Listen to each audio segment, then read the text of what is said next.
Follow me on a journey where no one has ever been before. Listen to the Cali Effect.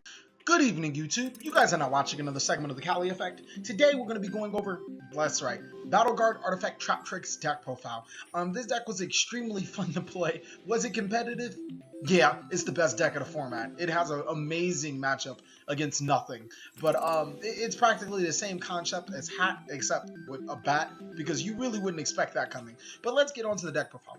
There's 3 Moral Tax, 3 Swamp Battleguard, 3 Lava Battleguard, 2 copies of DNA, 3 copies of TrapTrix Marshmallow, 3 Curry Bandits. Now, the monster lineup is pretty simple. I run a high abundance of level 5 monsters for a couple of reasons. First and foremost, they go really good with the Monarch Stormforth. Secondly, I want to see these cards as early and often as possible, whether it's in my hand or my graveyard. I haven't clogged.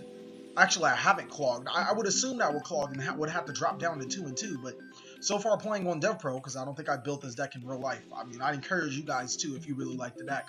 But so far playing on Devpro, I've not drawn 3 Swamp Battleguard, a DNA, a Moral Attack, and I don't know, something that it couldn't work with in my deck to my hand. But other than that, I feel like that's pretty solid. It's a really good lineup. The Curry Bandit is not only going to put almost everything that we need in our graveyard. We have 6, 7, 8, 9 targets that could be in the graveyard that would really benefit us.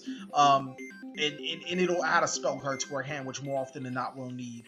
For the spell cards, we're going to run 2 copies of Instant Fusion, 3 copies of Feast of the Wild, 1 copy of Foolish Burial, 2 copies of Duality, 1 Dichotomy, and 3 copies of Monarch Stormforth. Now, the Monarch Stormforth is really what makes this deck pop, you know, seeing that I have 9 monsters that require a tribute. It allows me to tribute my opponent's monster, Shadows, and summon my beastly, strongly attack Swamp Battleguard. And keep in mind, Swamp Battleguard does gain 500 attack for every Lava Battleguard on the field. So, I mean, I couldn't imagine that ever happening, but still, it's still lovely to have.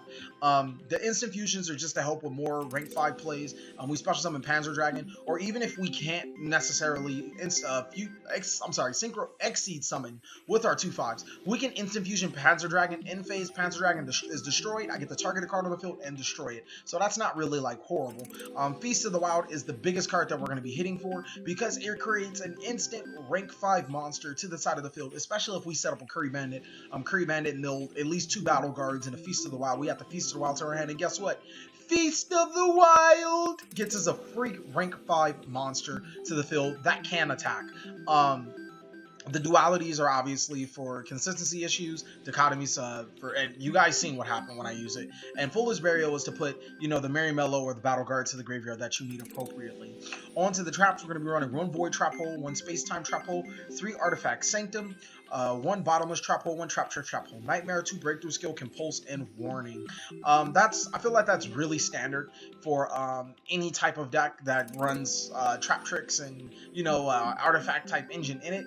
I really like Void Trap Hole. I probably would do a card review on it just because this card is so abstract.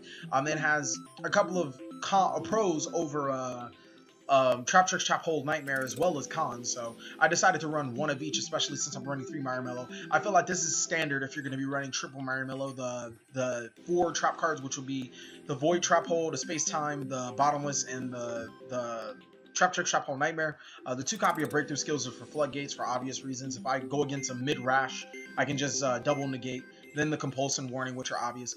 Now on for extra, I was extremely tight for extra that group period. Even when you guys seen that I had 14 cards in my extra deck. As a matter of fact, let me rectify that right now. It would be Thunder Charger. I would try to fit another rank 5 monster, which I'd probably have to take out Rhapsody, or maybe Castell, maybe Black Ship. It really all depends, but I would definitely try to add another 5 because I felt that it's probably another 5 that I overlooked. But 2 copies of Panzer Dragon, Gaia Thunder Charger, Zinmayo, Tiris, Pleiades, Volcasaurus, Durandal. This is like the MVP of level 5 monsters, especially if you're going against an asinine deck.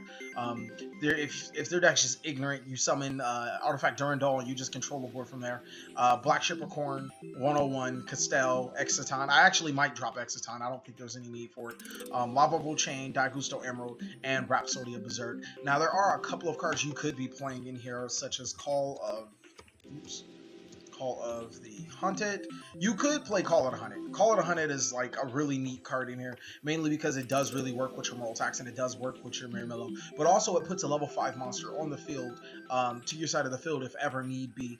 There's a couple other cards that I would recommend that you probably might want to try out, such as Fiendish Chain as well. It basically does the same function as breakthrough skills, but Fiendish Chain actually sit on the monster. There's just so many things that you could do. But if you actually really wanted to play this deck competitively, it wouldn't be called BAT, ironically, because the cards that you would be playing are baseball players. I would recommend the U of A cards, so it would be called U of A at, or U of at, sure.